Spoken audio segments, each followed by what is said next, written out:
बढ़ते आगे धार से बड़ी खबर, जो हाईकोर्ट के आदेश की अवमानना हुई है। 13 साल के दुष्कर्म पीड़िता का ये पूरा मामला है। गर्भपात के लिए अस्पताल में पीड़िता भटकती रही। कोर्ट के आदेश के बाद भी गर्भपात नहीं हो सका। परिजनों ने केंद्रीय मंत्री से अब मदद की गुहार लगाई है। तो सावित्री ठाकुर के निर्देश पर बच्चे को एम्बुलेंस मिली है और पीड़िता को इलाज के लिए इंदौर रेफर कर दिया गया।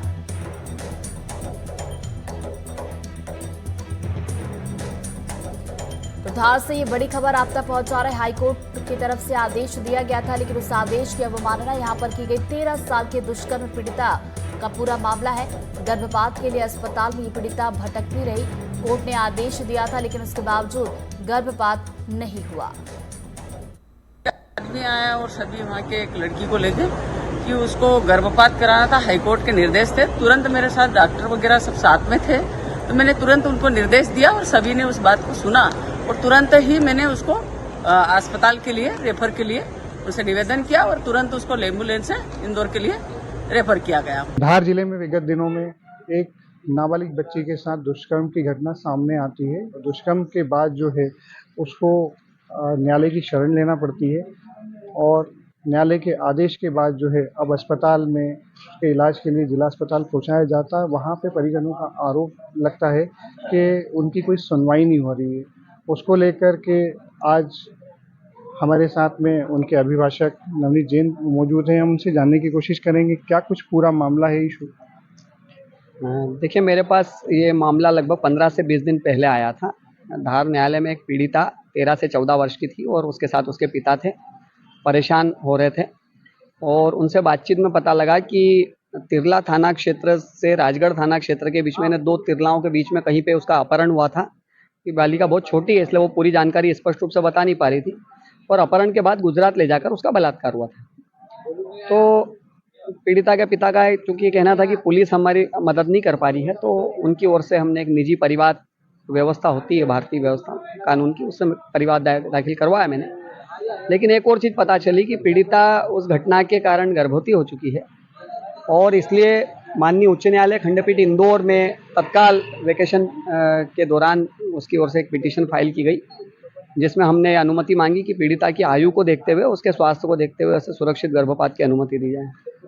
माननीय हाईकोर्ट द्वारा अनुमति दी गई और 27 तारीख को सुबह 11 बजे मेडिकल बोर्ड धार में उसे उपस्थित होने के लिए निर्देश दिए गए थे। लेकिन सुबह 10:30 से लेकर के दोपहर 2:30-3 बजे तक धार चिकित्सालय में वे परिवार परेशान होता रहा और अंततः शाम को 4 बजे जब यहाँ केंद्रीय मंत्री का दौरा था सावित्री जी ठाकुर का, तो वे भी पहुंची और पीड़िता के परिजनों ने जब उनसे चर्चा की तो मामले की गंभीरता को देखते हुए उन्होंने तत्काल निर्देश दिए और शाम को लगभग 4 बजे यहाँ पर एम्बुलेंस की व्यवस्था हो पाई और पीड़िता को इंदौर भेजा गया। अब बालिका की स्थिति कैसी है? क्या उसको सिकल सेल की बीमारी के साथ में जब इस स्थिति में बताया गया तो मामला कितना गंभीर है? जी हाँ, मेडिकल में गर्भधारण की तो पुष्टि हुई थी, लेकिन अभी एक नई जानकारी ये भी आई है, डॉक्टरों से पता लगा है कि सिकल सेल भी है उस बच्ची को और उम्र उसकी बहुत कम है, 13 से 14 के बीच की उम्र है, वजन भी उसका कम है। तो इसलिए यहाँ डॉक्टरों ने मना कर दिया है कि उसकी स्थिति देखते हुए यहाँ पर संभव नहीं है। इंदौर भेजा गया था और इंदौर से भी अभी सुबह एक और कहीं जगह उसको रेफ़र किया है। इंदौर में भी यानी 2 जगह उसका रेफ़र हो चुका है वो, और अभी भी बालिका कमज़ोर है, ये जानकारी आ रही है। ज्यादा जानकारी लेंगे, हमारे सहयोगी साबिर खान हमारे साथ जुड़ गए। साबिर, आखिर क्या वजह है कि कोर्ट का आदेश था लेकिन उसके बावजूद गर्भपात नहीं कराया गया? बिल्कुल ऋतु, मैं आपको बता दूं कि जिस तरह से परिवार का जो आरोप है वो अस्पताल के प्रशासन के प्रति है कि हम लोग सुबह 10 बजे से यहाँ पहुंचे थे, हमें यहाँ से वहाँ इधर से उधर भटकाया गया, किसी ने हमारी सुनवाई नहीं की। जो हमें उपचार मिलना था, जो हमें अटेंडेंस मिलनी थी, वो नहीं मिल पाई।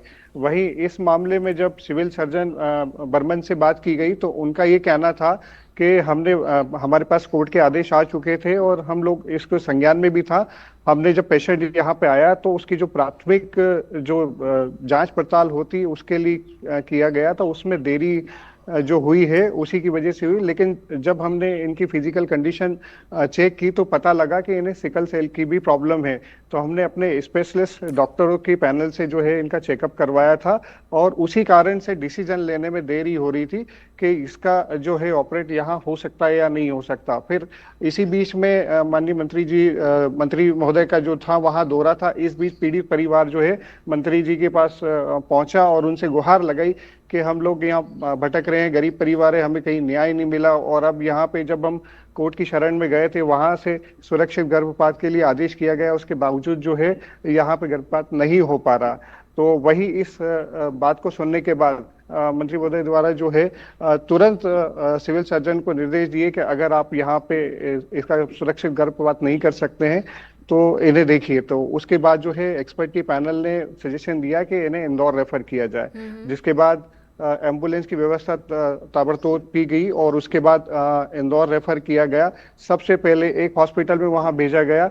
वहां पर भी इस बच्ची, चूंकि ये बच्ची 13 से 14 साल की नाबालिग बच्ची थी और साथ ही इसकी जांच में पाया गया था कि सिकल सेल की बीमारी से भी पीड़ित है, तो वहां पे भी इसका गर्भपात नहीं हो पाया। उसके बाद किसी अन्य हॉस्पिटल में उसको फॉरवर्ड वहां पे भेजा गया है, जहां पे अभी उसकी जांच पड़ताल चल रही है। इस पूरे मामले में जैसे कि आपने बताया जांच पड़ताल चल रही है, अब आगे इसमें हो क्या सकता है, क्योंकि सवाल यही है कि जब आदेश दिया गया तो फिर आखिर इसकी अवमानना क्यों की जा रही है? बिल्कुल, देखिए आदेश दिया गया था सुरक्षित गर्भपात का। वहीं पर अगर स्वास्थ्य विभाग की बात की जाए, हॉस्पिटल की बात की जाए, तो डॉक्टर्स का कहना है कि हमें सुरक्षित गर्भपात करवाना, लेकिन चूंकि बच्ची का वजन बहुत कम था, बच्ची की उम्र बहुत कम थी और लगभग 18 महीने के आसपास का उसका गर्भ है, ऐसी स्थिति में जब जांच की गई तो जांच में पता लगा कि सिकल सेल जैसी बीमारी से भी पीड़ित है। ऐसे में उसका सुरक्षित गर्भपात कराना आसान नहीं है।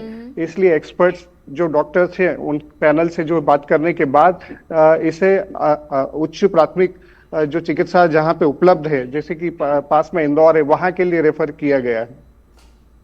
तो चलिए रेफर किया गया है। अब इस पूरे मामले में आगे क्या कुछ होगा नजरें आप बनाए रखिएगा। साबिर, आगे अपडेट लेंगे। फिलहाल शुक्रिया आपका जानकारी के लिए।